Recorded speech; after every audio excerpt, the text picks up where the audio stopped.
नमस्कार, स्वागत है आपका हमारे चैनल संवाद लाइव पर। मैं हूं जितेश अवस्थी। आज हम बात करेंगे कांग्रेस महासचिव प्रियंका गांधी के उस बयान की जिसमें उन्होंने दावा किया कि उन्हें 35 वर्षों का राजनीतिक प्रचार का अनुभव है।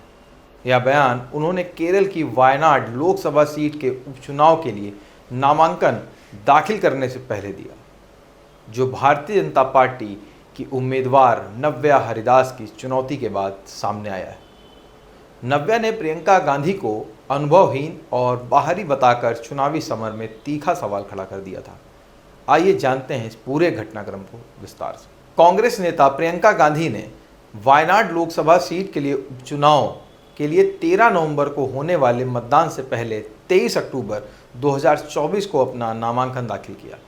नामांकन से पहले एक विशाल जनसभा में प्रियंका गांधी ने जनता को संबोधित करते हुए अपने राजनीतिक अनुभव का दावा किया। उन्होंने कहा कि मुझे 35 वर्षों का राजनीतिक प्रचार करने का अनुभव है। मैंने 1989 में अपने पिता राजीव गांधी, मां सोनिया गांधी और भाई राहुल गांधी के लिए चुनाव प्रचार किया है। जब मैं 17 साल की थी तब मैंने अपने पिता के लिए वोट मांगे। प्रियंका गांधी ने इस बयान के जरिए जनता को यह संदेश देने की कोशिश की है कि वह सिर्फ पहली बार उम्मीदवार जरूर हैं, लेकिन राजनीति में उनका गहरा अनुभव है, जो वायनाड के लोगों को प्रतिनिधित्व करने की उनकी अहम भूमिका निभा सकता है। प्रियंका गांधी का यह बयान भाजपा उम्मीदवार नव्या हरिदास द्वारा दी गई चुनौती के बाद आया है।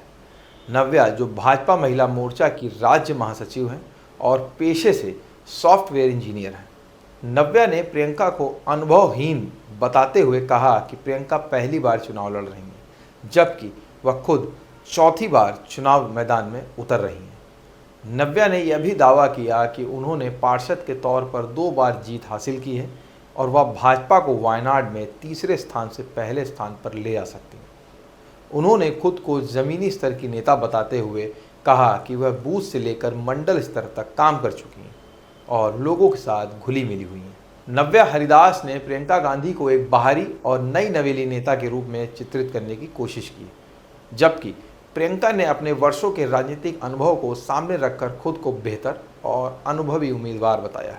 यह घटनाक्रम एक तरह से अनुभव बनाम नई ऊर्जा की लड़ाई में देखा जा रहा है, जिसमें एक तरफ नव्या अपनी स्थानीय पहचान और जमीनी पकड़ को दिखा रही हैं, वहीं दूसरी ओर प्रियंका गांधी अपने परिवार की राजनीतिक विरासत और लंबे अनुभव का सहारा ले रही हैं। प्रियंका के नामांकन के वक्त कांग्रेस के तमाम दिग्गज नेता मौजूद थे। इनमें कांग्रेस संसदीय दल की अध्यक्ष सोनिया गांधी, लोकसभा में नेता विपक्ष राहुल गांधी, कांग्रेस अध्यक्ष मल्लिकार्जुन खड़गे, कर्नाटक के मुख्यमंत्री सिद्धरमैया और अन्य वरिष्ठ नेता शामिल थे। यह प्रियंका गांधी के समर्थन में कांग्रेस के एकजुट होने का संकेत भी है।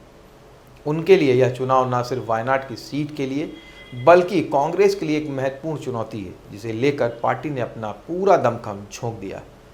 वायनाड लोकसभा सीट के लिए उपचुनाव इसलिए हो रहा है क्योंकि राहुल गांधी ने यह सीट छोड़ दी थी।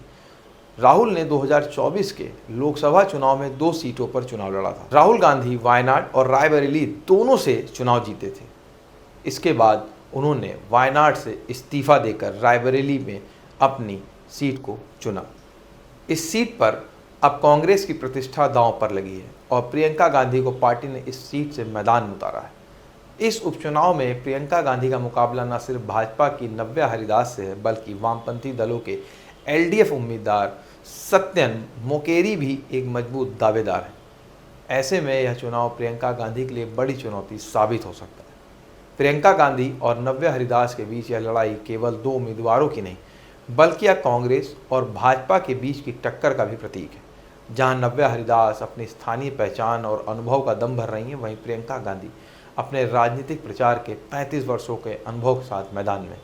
इस उपचुनाव के नतीजे न सिर्फ वायनाड की राजनीति को प्रभावित करेंगे, बल्कि यह कांग्रेस के लिए एक अहम संदेश भी साबित हो सकता है।